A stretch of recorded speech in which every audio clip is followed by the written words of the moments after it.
Korea তাদের স্বাস্থ্য বিভাগের পক্ষ থেকে কি সহযোগিতা করতে পারে সেই বিষয়গুলো নিয়ে আমরা তাদের দৃষ্টি আকর্ষণ করেছি এবং তারা আমাদেরকে আশ্বস্ত করেছে যে এই ব্যাপারে তারা ভেবে চিন্তে আশা করছেন তারা যে ভালোভাবে আমাদের কিছু সহযোগিতা করতে পারবেন। এই মুহূর্তে এই সহযোগিতাটা আমাদের বড়ই প্রয়োজন, নইলে অনেকগুলো জীবন আজীবনের জন্য পঙ্গু এবং বিপর্যস্ত হয়ে যাবে।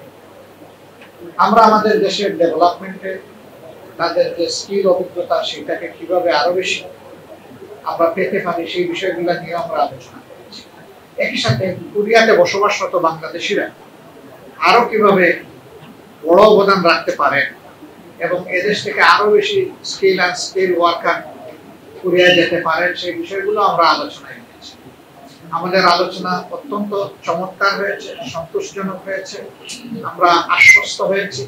তাদেরও কিছু কথা ছিল সেগুলো আমরা মনোযোগ দিয়ে শুনেছি এবং সেই জায়গাগুলো আমরা পরিষ্কার করার চেষ্টা করেছি। আমাদের মনে হয়েছে যে তারা পুরোপুরি কনভিন্সড হয়েছে আমাদের কথায় এবং আমাদের সমাজ প্রেক্ষাপট সম্পর্কে আমাদের কাছ থেকে তারা একটা স্পষ্ট ধারণা পেয়েছে। আমরা আবারও আমাদের দেশে কোরিয়ার যে মাননীয় রাষ্ট্রদূত আছেন তাকে আমরা আমাদের অন্তরের অন্তঃস্থল থেকে আমরা কৃতজ্ঞতা জানাচ্ছি।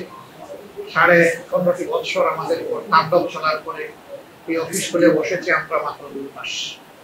এই অবস্থায় তারা আমাদেরকে দেখতে এসে আমাদেরকে সম্মানিত করেছে, এই জন্য আমরা তাদের কাছে কৃতজ্ঞ, আমরা ধন্যবাদ জানাই।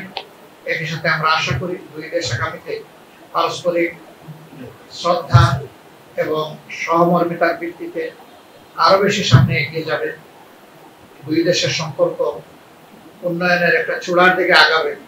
Thanks to our guest and you all. fi amanillah. Assalamu alaikum.